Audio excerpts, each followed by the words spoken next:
আসসালামু আলাইকুম প্রিয় দর্শক, আশা করি আপনারা ভালো আছেন। আজকে দুর্দান্ত একটা নিউজ দেব এবং এই নিউজটা আপনারা আপনাদের জন্য মূলত ভেবে দেখবেন, দর্শকদের জন্য কেন আমরা নবম পে স্কেল চাই। এই জিনিসটা আগে বুঝতে হবে। নবম পে স্কেল চাই কেন, এটার আমি একটা চার্ট দেব আমার ভিডিওতে। চার্টটা আপনারা দেখতে পাচ্ছেন।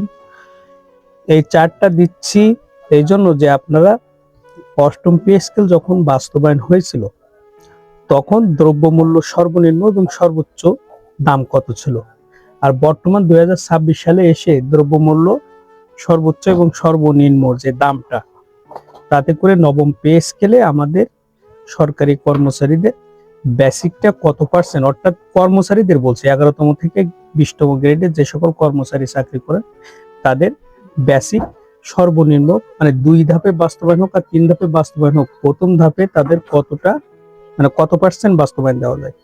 আমার ভিডিওতে অনেক ভাইরা কমেন্ট করেন যে ভাই কত পার্সেন্ট বাস্তবায়ন হবে, 50% না 100% না 60% না 70%।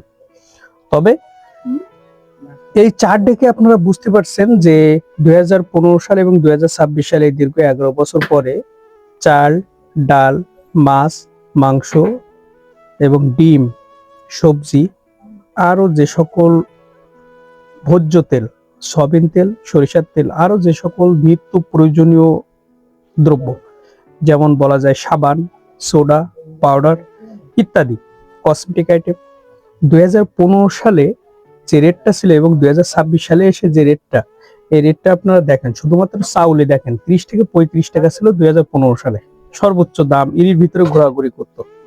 সেই চাউল এখন 2026 সালে এসে 70 থেকে 80 টাকা। আবার কিন্তু চাউলের উৎপাদনও বাড়ছে।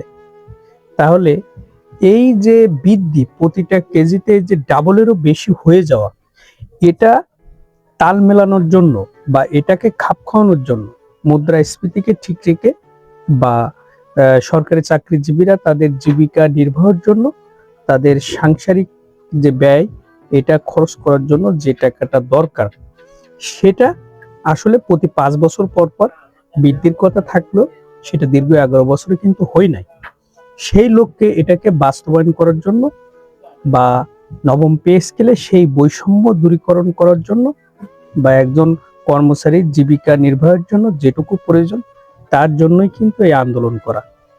কমিশন, অর্থাৎ অন্তর্বর্তী সরকারের থাকাকালীন যে কমিশন গঠন হয়েছিল পে স্কেল বাস্তবায়ন করার জন্য, তারা একটা যৌক্তিক বেতন কাঠামো সেট করে দিয়ে যায় এবং পরবর্তীতে বর্তমান সরকার জনাব তারেক রহমান, বিএনপি সরকার, উনি প্রধানমন্ত্রী, উনিও কিন্তু এই বেতনের সাথে একত্রতা করে, ওনার কমিটি একত্রতা প্রকাশ করে এই বেতনটাকে ঠিক রাখছে, সর্বনিম্ন বেতন এবং সর্বোচ্চ বেতন। কিন্তু বাস্তবায়নের ক্ষেত্রে কিছুটা ভিন্ন মত পোষণ করতে দেখা গেছে। কিভাবে বাস্তবায়ন হবে? বাস্তবায়ন, সরকারি কর্মচারীরা 100% বেসিকটা এই 2026-27 অর্থ বছরে চায় এবং এটা বাস্তবায়ন হলে তারা তাদের সমস্যা সমাধান করতে পারবে কিছুটা। তো প্রিয় দর্শক, চার্টটা দেখেন এবং দ্রব্যমূল্য দেখেন। ভালো থাকবেন। আসসালামু আলাইকুম।